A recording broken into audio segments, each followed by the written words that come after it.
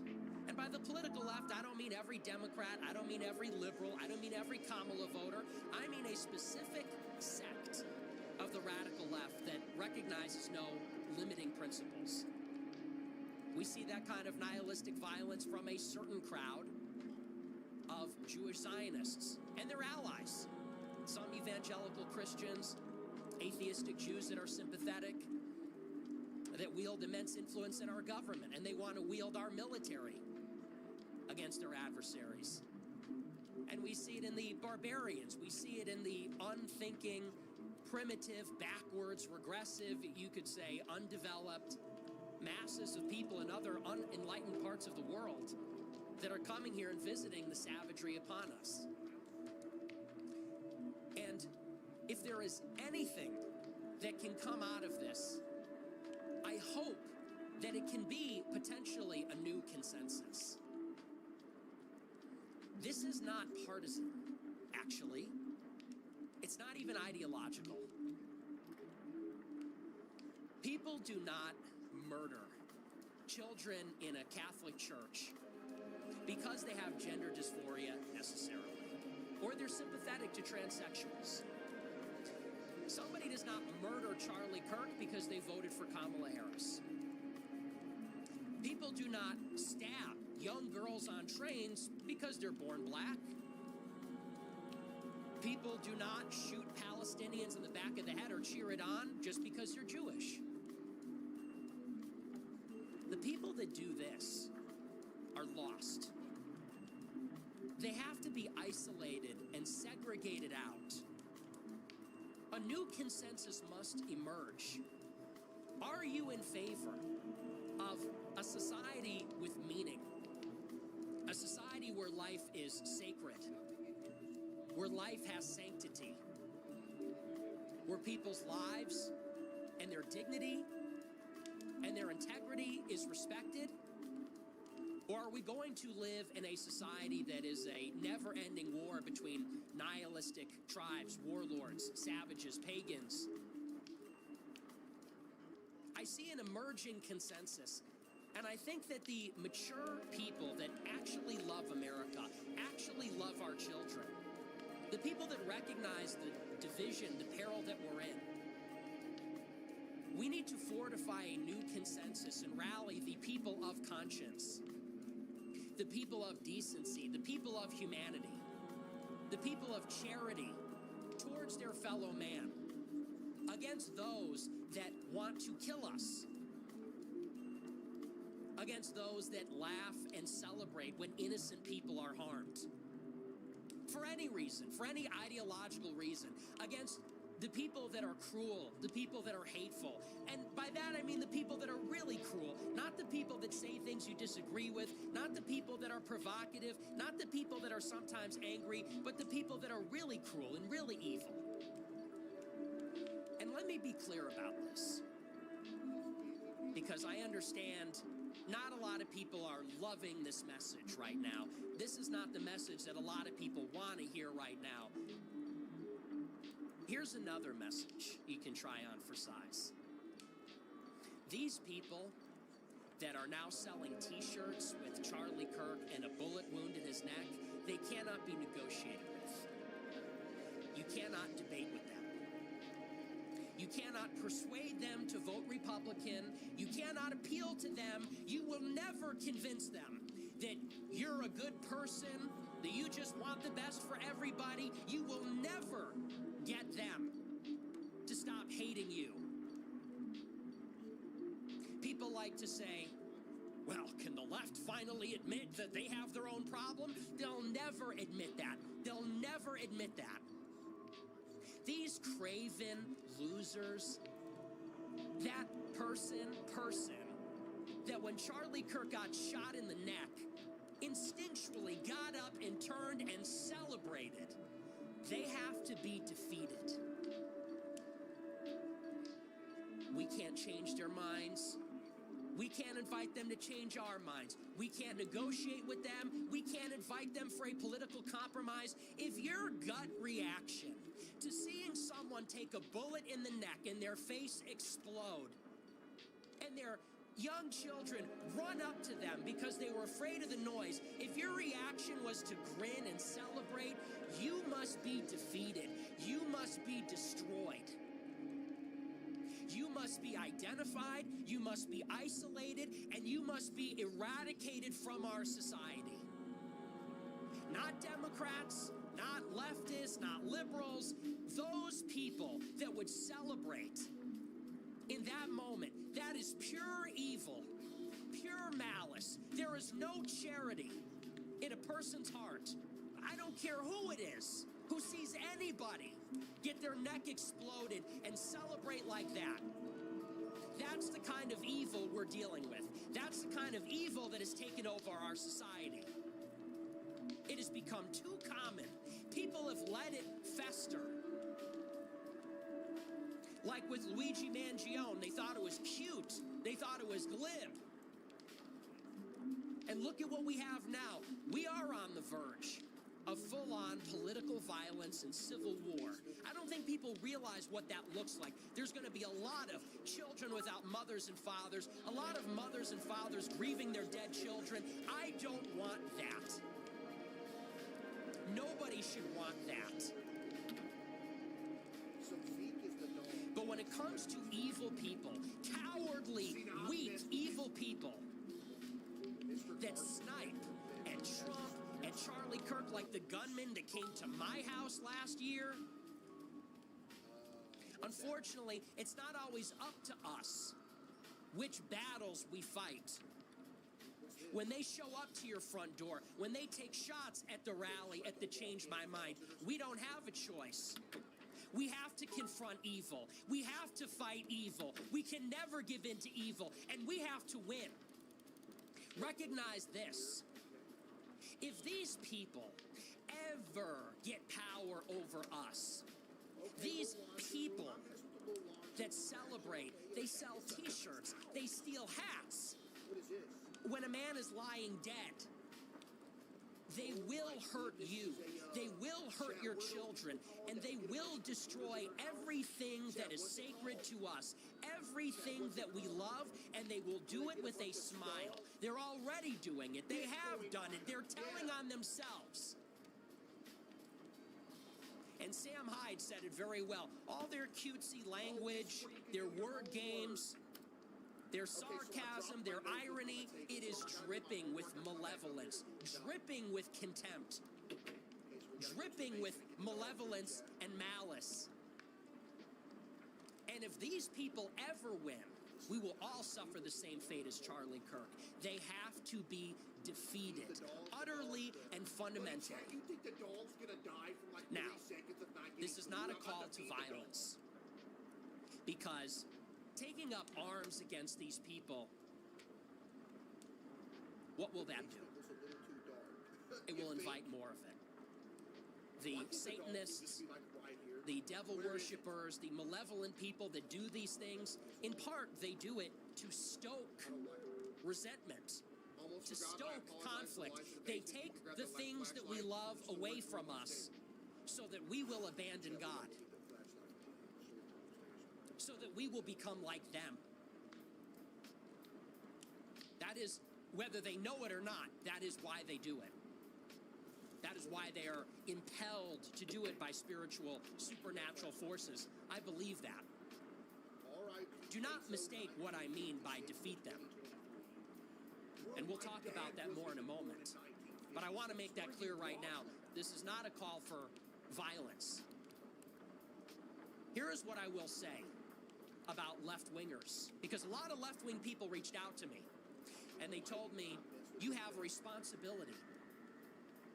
They said, we're afraid right now. Where is the dog food? They said, you need to lead people away from violence. Why do you have the dog? I agree with them.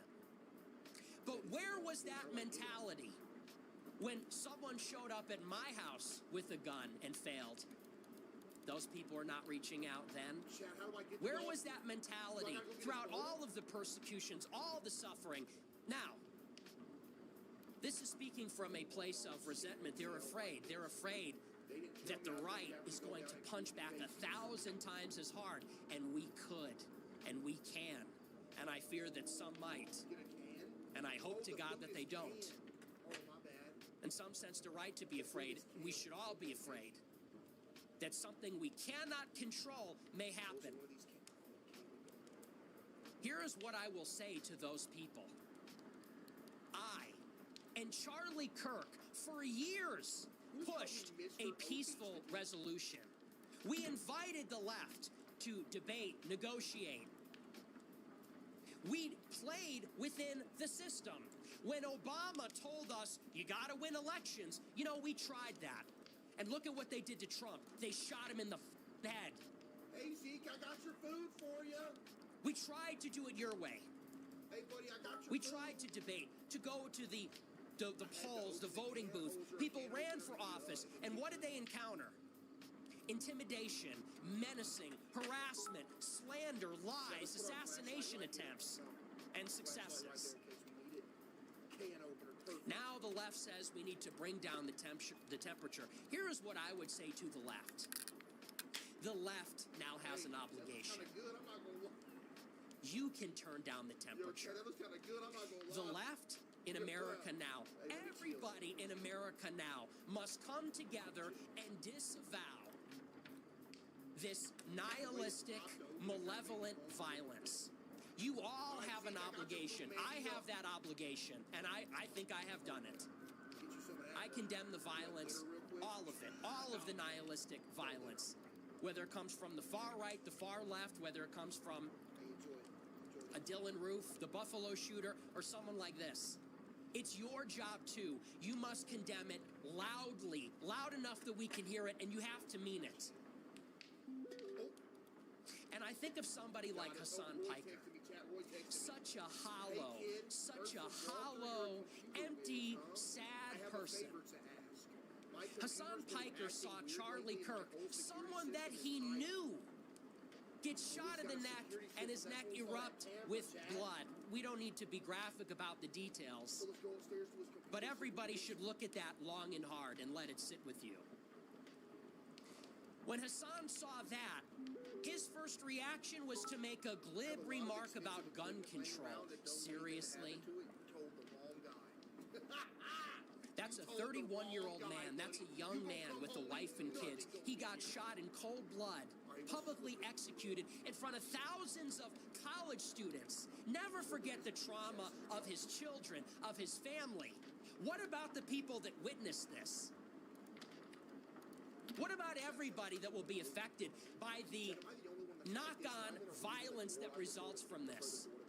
And you hollow, sick person, your response is to make some glib remark about gun control? You. And here's my message to Hassan Piker and every liberal sucker like him. You better disavow this violence. You better cry like Dean Withers. And I don't say that, maybe that comes off like I'm humiliating him. Who knows whether that was sincere or not? I hope to God that it was, and if it was, you know what? Good on him. That's a good kid. And he said some nasty things about me. That's a kid with a conscience. He said, I don't think we should kill people for disagreeing. Is that divisive now? He had to apologize for weeping that someone he knew was murdered? That kid has a conscience. I have some faith in that generation. Here's my message to Hassan and all these smug, glib liberals like that. If you cannot, if you will not disavow this violence, we will have no choice but to consider you as no different than the killers. That's complicity. You could be forgiven up until this point for being irresponsible. We all get heated. We all do it. I'm guilty of it too. It makes hypocrites of all of us. We murder each other with our words all the time, with our gossip, our slander. We overreact. We say things we don't mean. We get angry. We harbor grudges and resentment, things that we should not. And that's not to excuse it. But the day that someone gets shot for the disagreement, if you can't bring yourself to show the slightest ounce of humanity to a moderate Republican who got killed for no reason. Maybe it's gonna fix it though. This is a moment we all recognize could set us down the path towards a civil war, could set us down the path towards unbelievable horror, suffering, bloodshed. If you can't bring yourself, even for the selfish sake of yourself or your own people or your own pathetic side, to show the slightest ounce of humility, of mercy, of magnanimity, benevolence, charity, then you are no better than the killer. Chad, we remove the viruses? Listen. And that means that you must be destroyed politically as well. That's not a call to violence. But people like that have to be suppressed. I'm cleaning up his PC like he asked me to. They should be censored on the internet. They need to be named and shamed. And this is where I say, what does victory look like? Here's what it looks like in the short term. This is a very delicate situation. This is a very delicate situation. I fear that this has set off a chain reaction. I pray to God there is no further violence. I pray to God that nobody else is hurt as a result of this. I hope that it stops here. It should stop here. To all of my followers, if you take up arms, I disavow you, I disown you in the strongest possible terms. That is not what we are about. And the same goes obviously for the other side. On me, Evelyn? And I want to make that very clear. It would be a profound, moral, political mistake for anybody to take the bait and to engage in any kind of reprisal, retaliation, revenge. Remember, we are the good side, and what makes us good is that we have Christ. What makes Christianity and Christ so different from the other religions is that our religion is based on the bearing of suffering for the sake of even those that persecute us. An overflowing of love. An overflowing of All right. I'm back now. Sorry, it took me a long time. Kind of.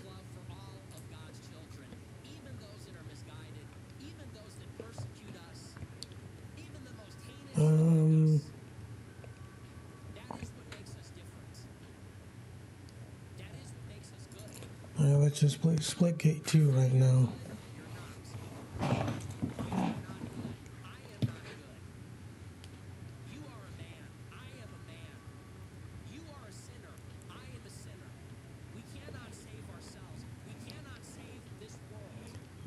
I've been streaming,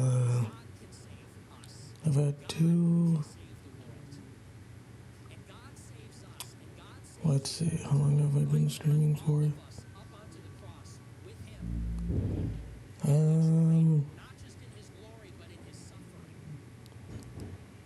Who knows?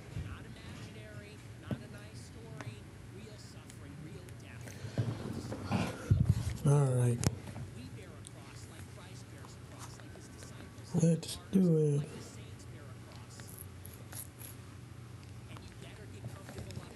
Mic's kind of low though. Hey, my touchpad is it's kind of dirty. Alright. Hello? I can't tell.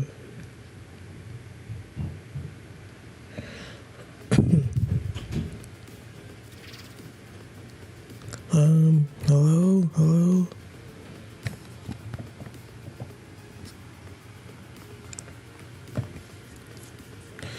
It's not doing a good job.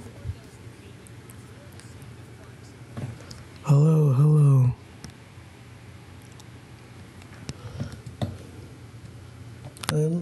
I think it's working now.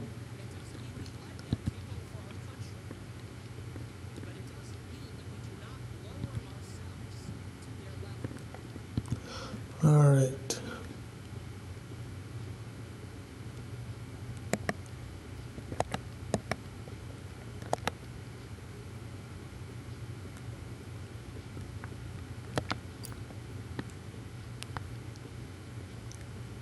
Let's go to TDM.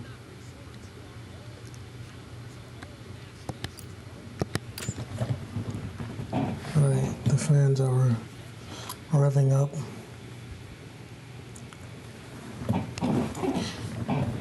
I do like that the PS5 mic it still works with OBS.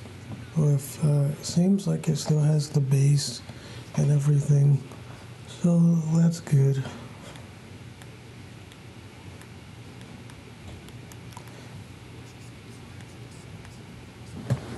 You can barely hear it.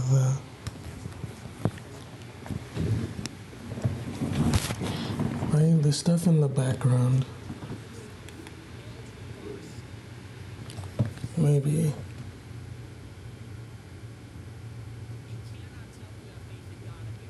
Sorry if you hear some people in the background. That's my other family. Oh wait, am I playing, I think I might have to lower it. For some reason this game doesn't play nice with OBS. Team Deathmatch starts now. 4, 3, 2. Yeah, keep it. 1. This is what we train for. Earn the most kills to secure the victory. Alright, let's go.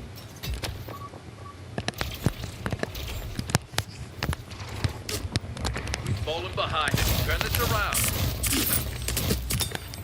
Great hit. Power weapon inbound. This is gonna get me. I gotta get used to. New power weapon in the arena.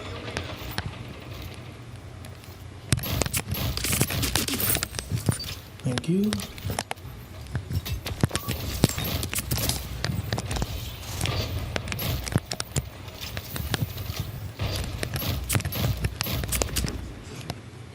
Oh, I got beat down.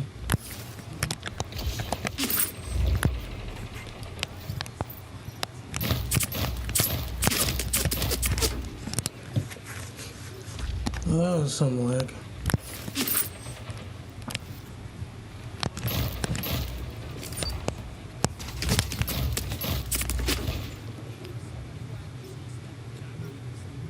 I'll get used to it.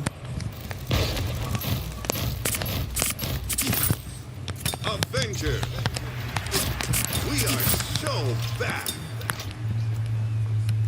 Double kill. Payback.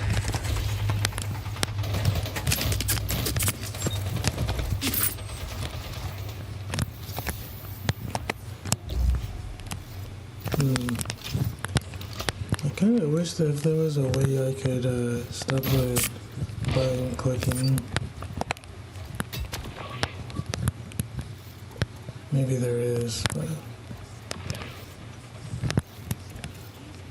I haven't figured it out yet.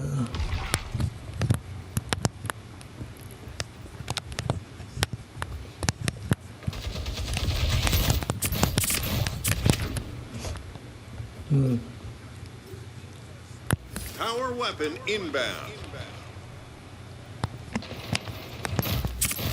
They're halfway there.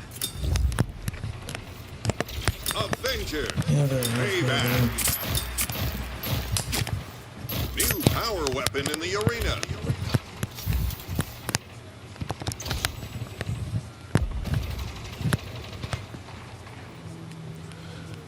Like, where are they?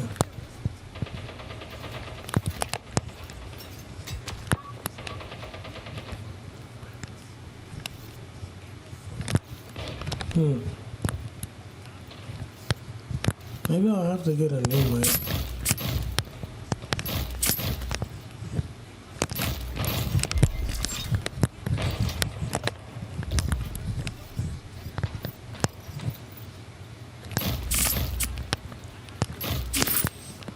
Alright, not going to put on that.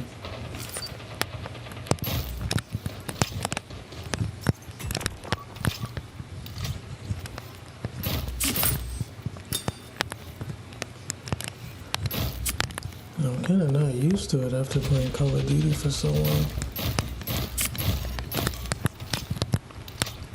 Power weapon inbound.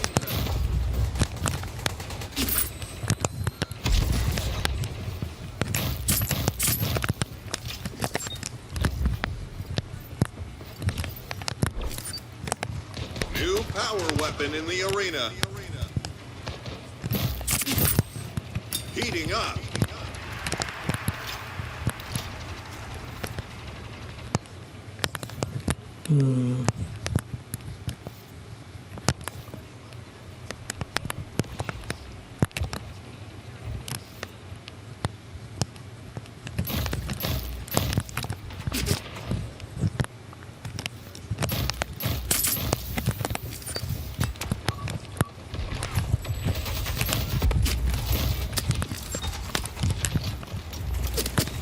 Power weapon inbound.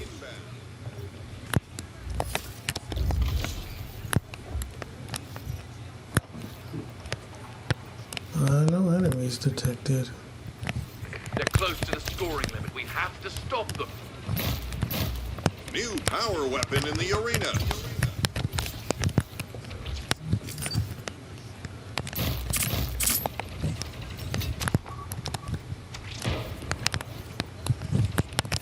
Minutes remaining.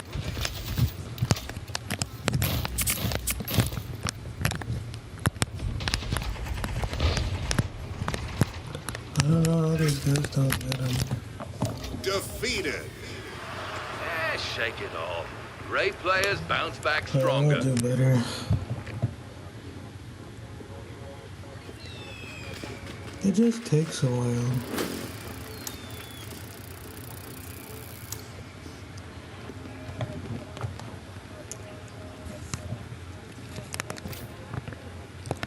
This is kind of loud. Yeah, let's turn it down.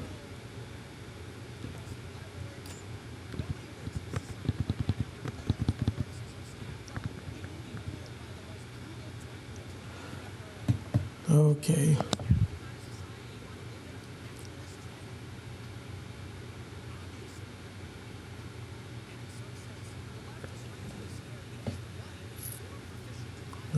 What was that?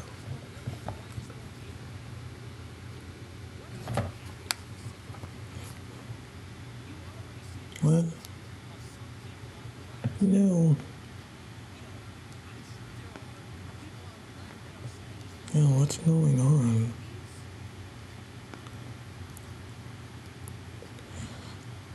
Do these headphones suck, the ones I'm using? They skip when I don't want to.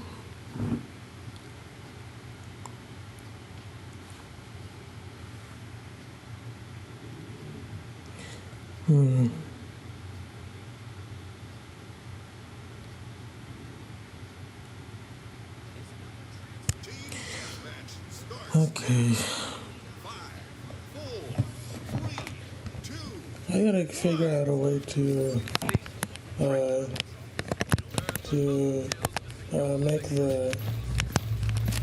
make the mic better.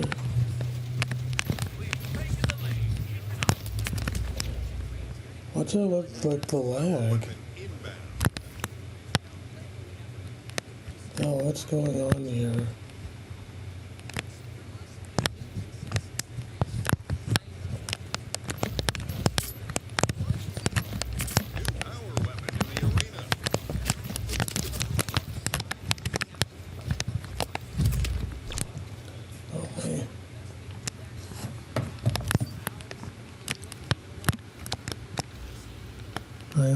Maybe I'll have to go to 720p.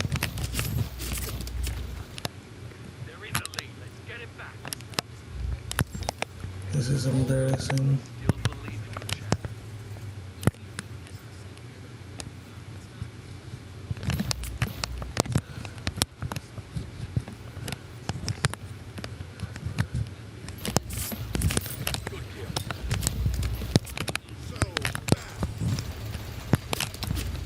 Oh my gosh.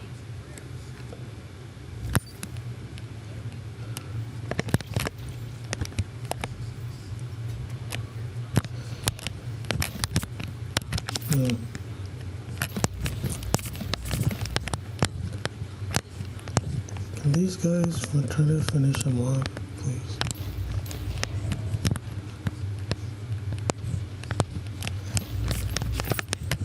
I know it's like hard and all, but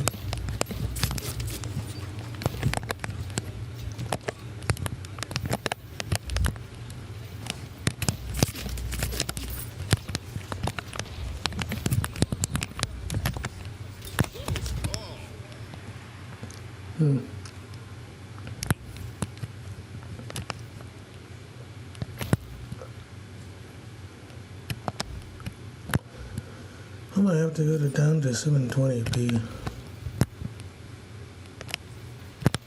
actually might be better than 900p.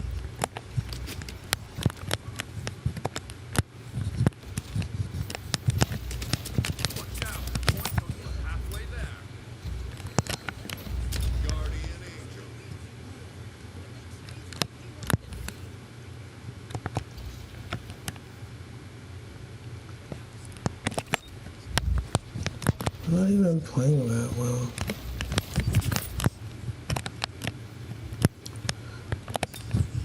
Power weapon inbound. Over here.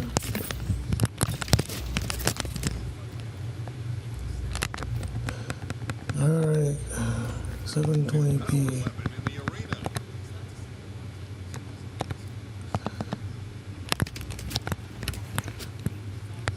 Well, that seems to be going smoother.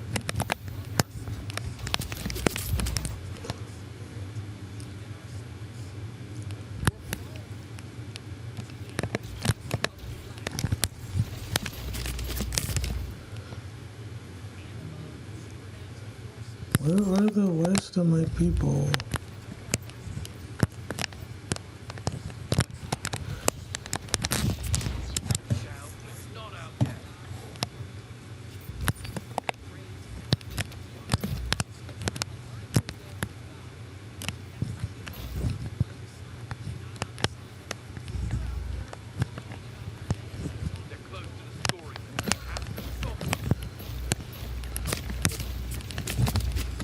Oh my gosh. I'm not playing that well.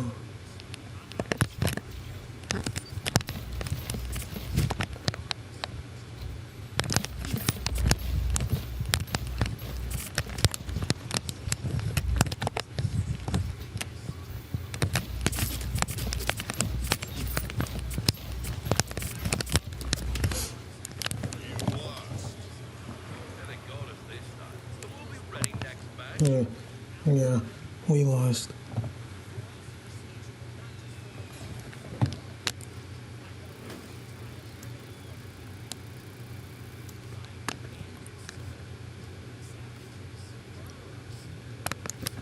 I gotta change the volume.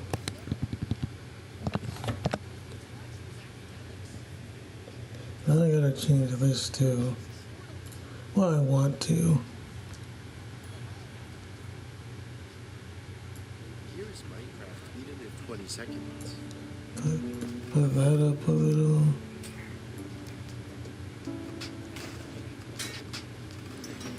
It may look like absolute chaos right now, but I assure you that by the end of this video, you will understand everything that's going on.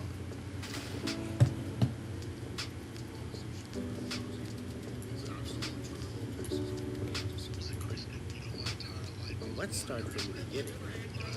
Let's put that up a little. Despite its primary nature being a 3D sandbox game, Minecraft actually does have some sort of progression. Yeah, wait, what the?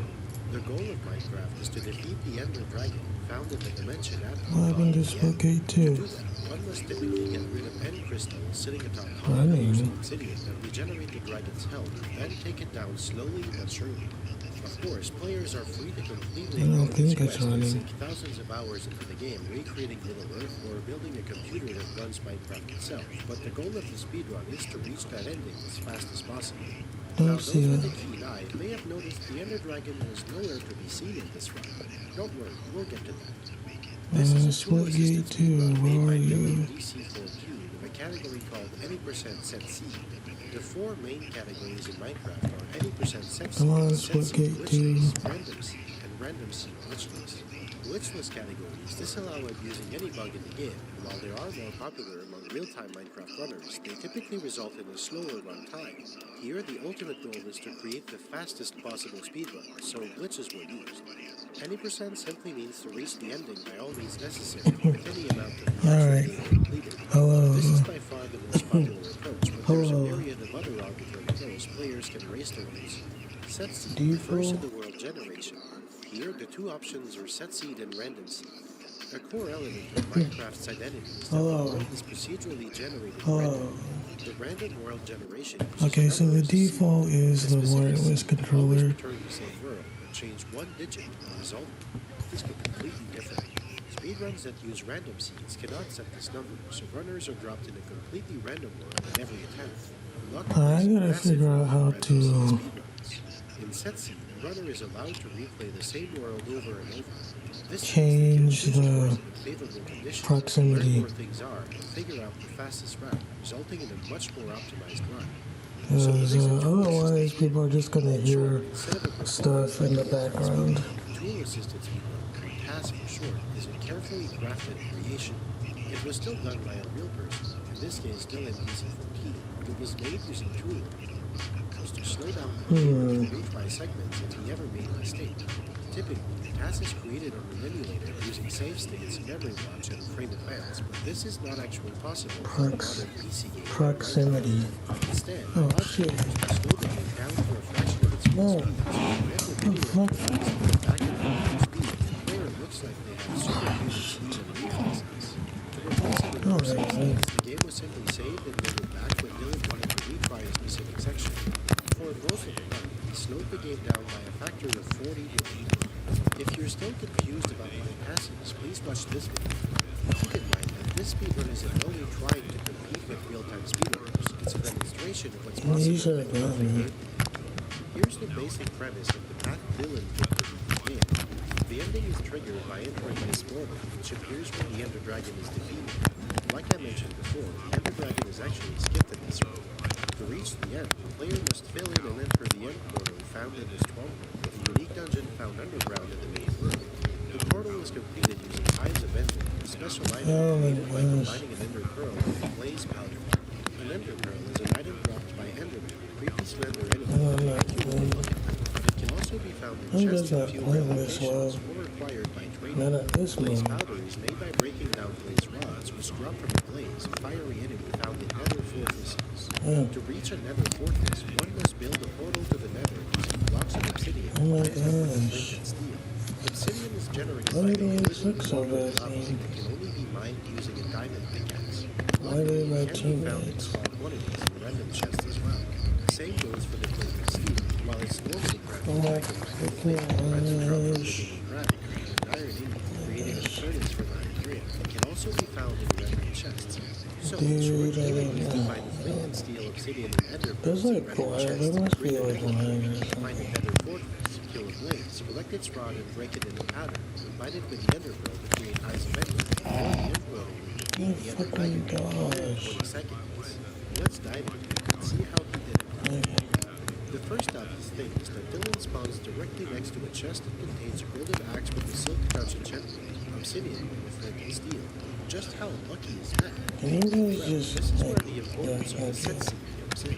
Dylan was able to choose a string of numbers that would get him the world with the most favorable conditions to beat the game the fastest. One comes, the other one comes set too. of specific conditions that he needed for the optimal result was mind-bendingly likely.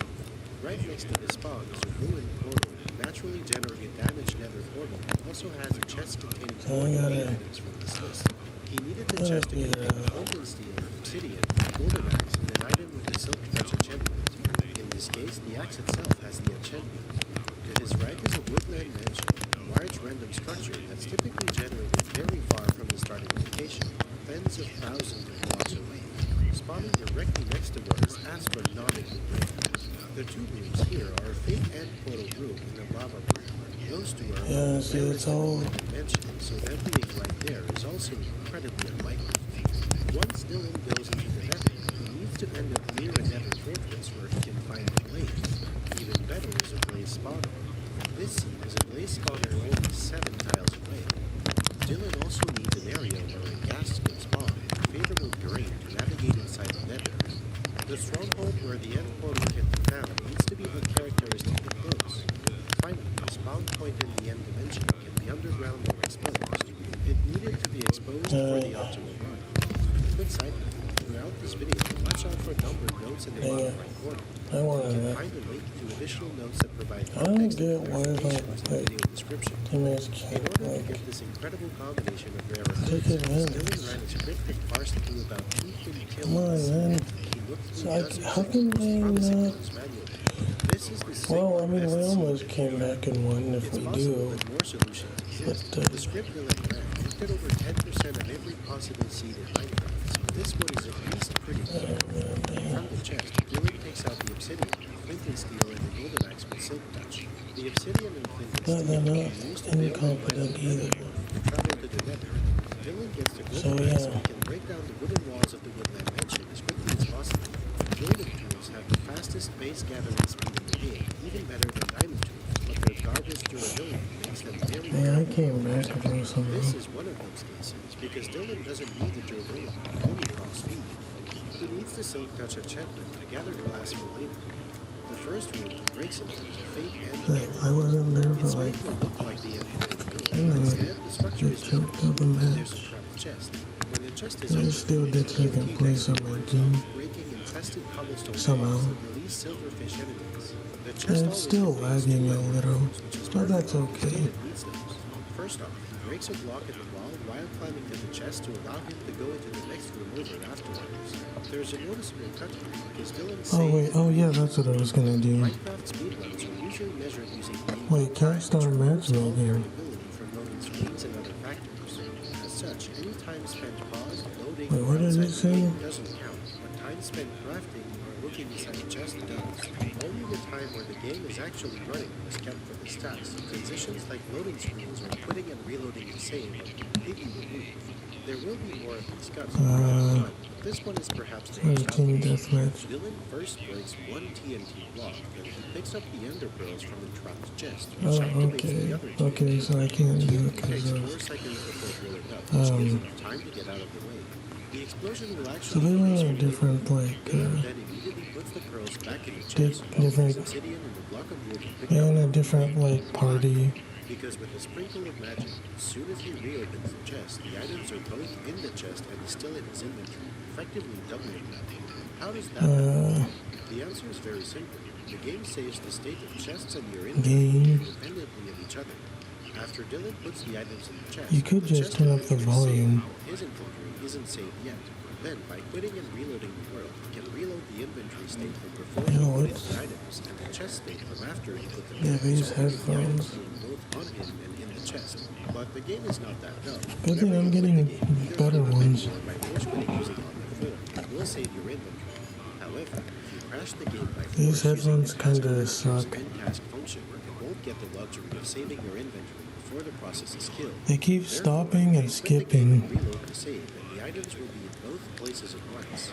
It's weird. Between the 2 chest openings. Remember, the run is timed using in-game time, which effectively renders this process. Dude, there's not even many people playing this game.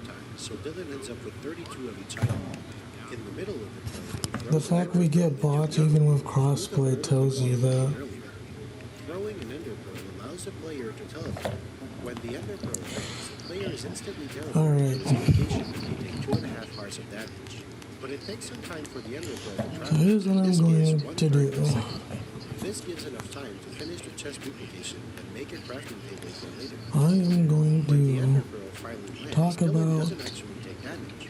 This is because whenever a player relogs into the game, they well, benefit from the I don't 3 know, second I'll just talk about, like, This is intended to give players what I enough time do. to find their merits, Maybe but in this case, some 3 seconds politics, might as well maybe be some religion.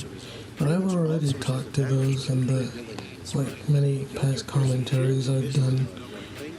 But I just want to say that I'm a brown emo, LDS this boy.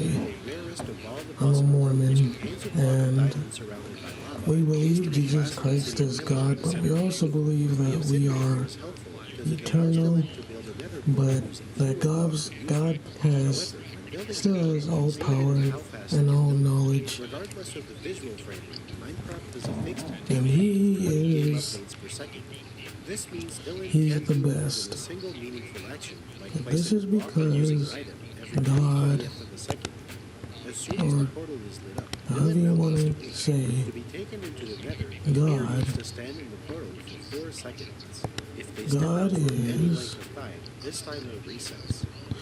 God is the one who gives meaning to life. God is the one who has objective morality and objective pragmatism. Because even if you say God's not real, believing in Him works for many, especially the Christian God, which is Jesus. And that's why even if you don't think Jesus Christ is God, Jesus Christ is pragmatic. It's completely pragmatic because it works, and people believe in Him, think He's real, and yeah, it works for Him because the game actually doesn't care that you're standing in any specific nether portal. Because your teleportation is instantaneous, it works for Him because He's still a historical person. He's a historical person, and so yeah, that's kind of why he's actually even non-believers who think Jesus wasn't God, they still would say he was a like most scholars have him that he's a real historical person.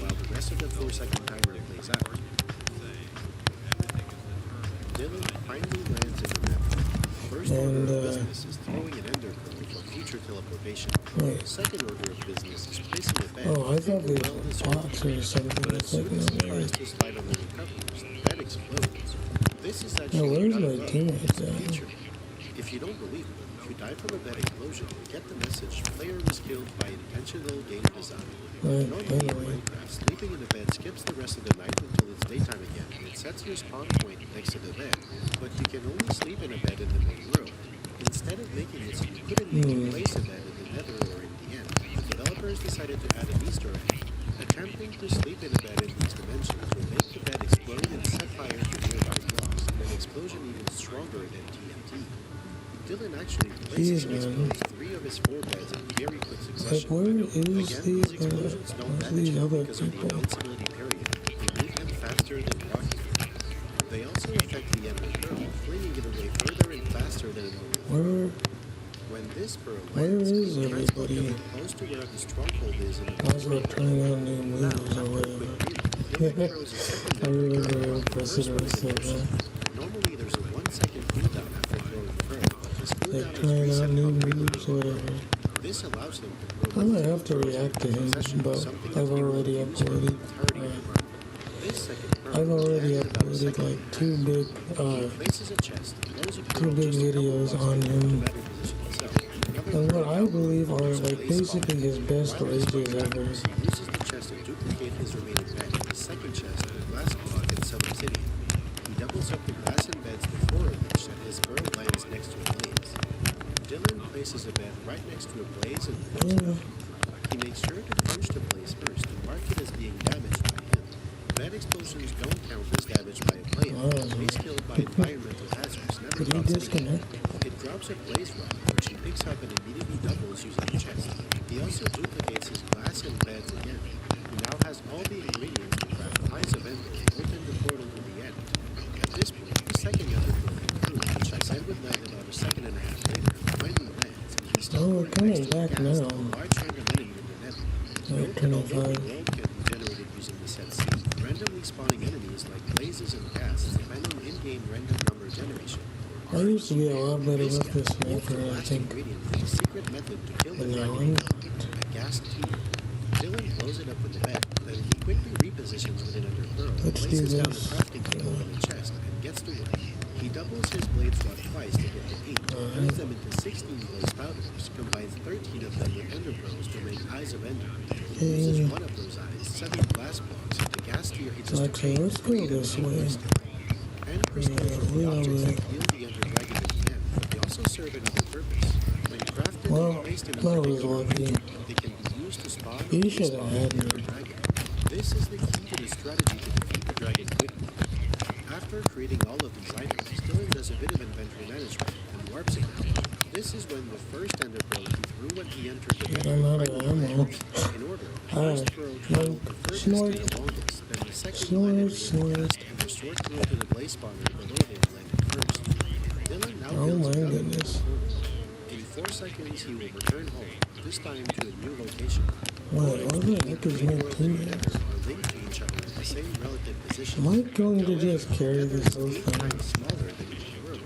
Therefore, portals that link the 2 dimensions are 8 times further apart in the main I might have to carry it because I don't think these guys are. Well, maybe they are. I don't know.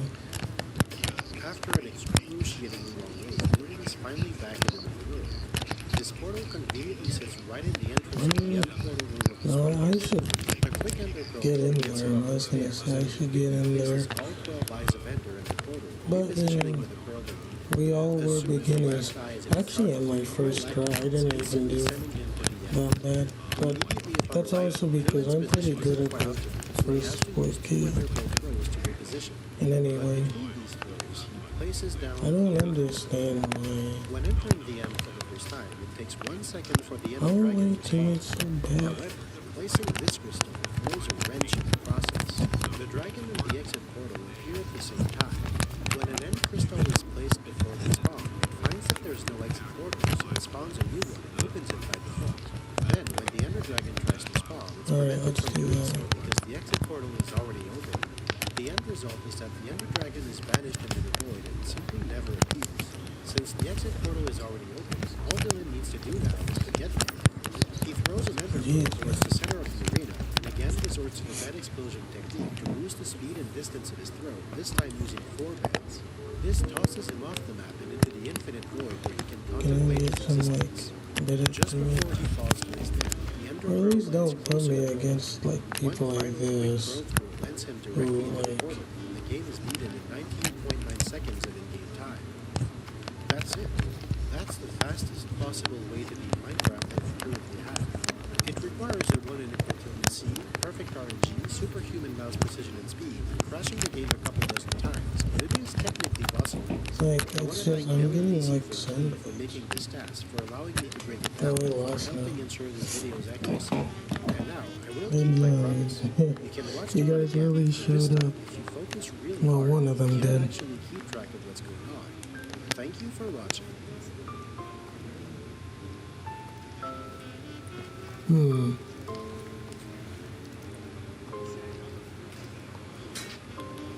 Well, we're not going to win like that.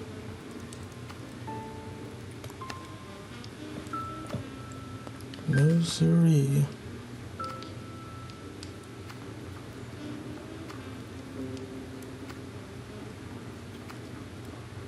You just told me to check the Quran.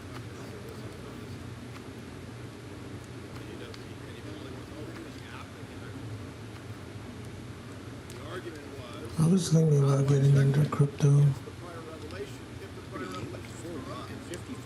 I kind of see why. We will revisit these numbers further down the line, but for now, this is what we're going to use as our Because baseline. Before we go any further, though, there's a tiny annoyance we need to get out of the way. you don't need a bank account, How about we give and these two will be Francis you can make and John, money downstairs, off of crypto. Secret Agent and Double Agent, Sam and Elmer. For complete And it's just becoming more popular now. Of course, on the bridge, we find Bridget. Now to find out how So long why it will take wouldn't to you want to use it? Here are the 6 escape points again. You would think that hostages would take the shortest path to every point, like this, for example. Of course they do. That would be too complicated. The reality is Gosh, I actually a lot love simpler being an emo. than the hostage's navigation graph. In In any level of wilderness, a navigation graph is a set of interconnected nodes that defines where non-playable characters or NPCs can move. There's gotta be some way I can So, for instance, hostages will change the proximity thing. To go from here to there, they'll go that way instead. Well, how do I Now, as change you may it? have noticed, to exit the ship, there's basically a single option. Therefore, Does it sound no like a matter what pro? escape route you pick, everyone is going to first head to this area, then head over to their chosen location. This simplifies calculating their path by a huge amount. It also means that no matter who we're talking about, escape points can be ordered from the fastest to the slowest. All you need to do is find out how long each hostage takes to run to here, and then how long it takes from there to every escape point. Note that the upper deck favors the back of the ship slightly, and the lower deck favors the front, but the difference is very small. There's just one exception. How does Bridget make it all the way to there in about 5 seconds? The The answer is Razer quite simple. microphone. They don't have to. This zone is not a circle. It's the cross-section of a sphere centered above the ship. At this elevation, the circle is rather small. At higher elevations, its radius reaches into the ship. While it also being the optimal escape point for everyone else, it's just a coincidence. For Bridget, the best escape point is better than the others by a much wider margin. As a side note, these two escape points are actually so high their radius doesn't touch the ship, so hostages need to be unloaded to reach them. There's more on unloaded movement later. Now that we know how much time each hostage takes to reach every escape point, what is the probability of them being fast enough? First, we need to look at the probability of choosing each escape point.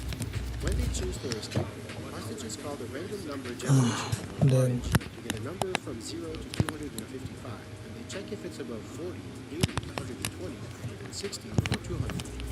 The slightly imbalanced distribution skews the odds towards this point, giving the optimal point a 15.6% How did he not? chance of being Well, someone got it. However, it's possible But it's like, how did he not get that guy? scientists can surrender if threatened. If you shoot near a hostage after they've chosen their destination, they will stop what they're doing and surrender. As they start to put their hands up, they immediately pick a new escape point and start running. But why is rerolling a good idea if you don't know which point you picked in the first place? Well, because thanks to a bug in their code, when they choose their new destination, this time the probability for the best escape point improves to 33.8%. The problem?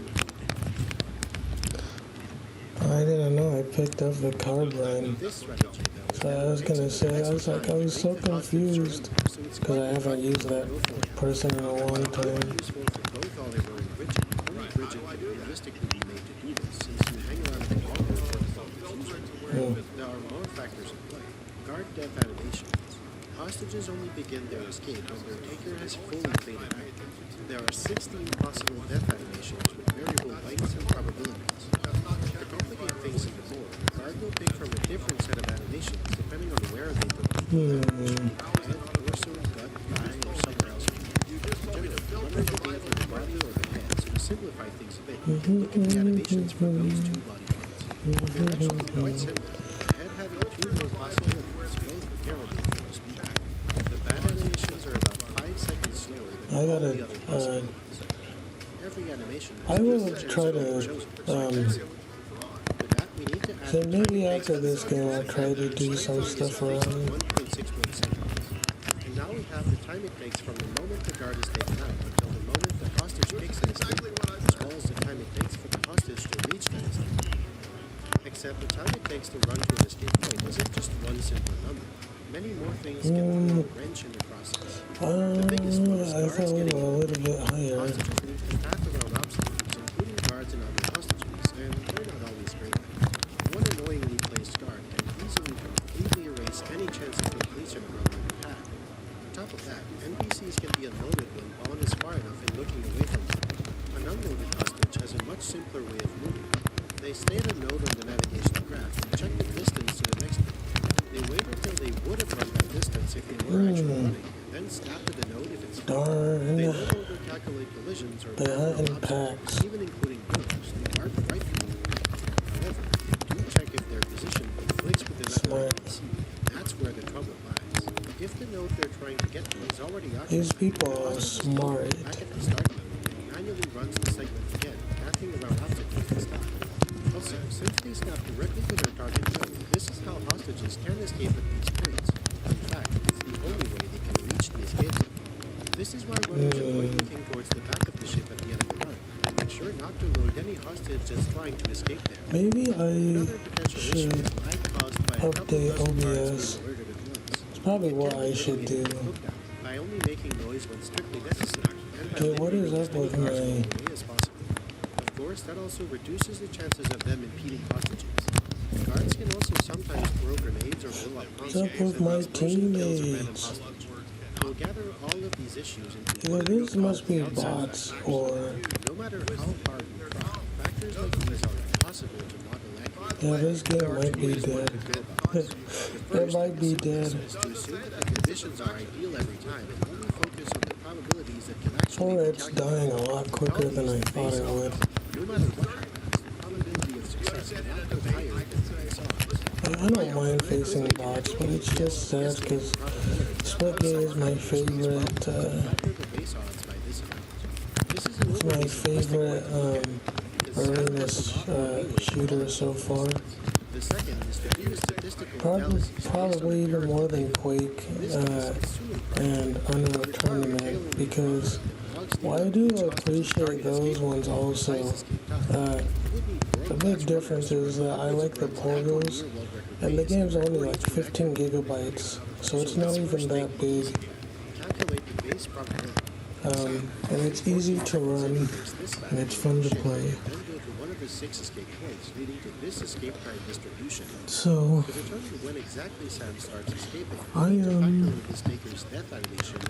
going to there's an equal chance to hit the head I'm going to stop the stream, and then I will probably get back again. And it's fine for me. I just want to see if we can actually wait, hold on. Since both of these events are independent of each other, Okay. it's just like rolling 2 dice trying to get double sixes. To get a double six, you have a well, I guess I'll watch this slightly. Let's do... I'm just gonna do a scan, because I like these aesthetics. So if I can like try to fix it or something,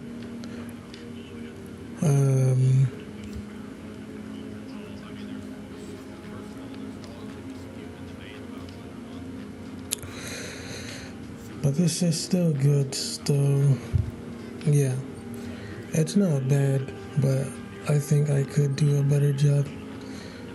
Okay, bye for now.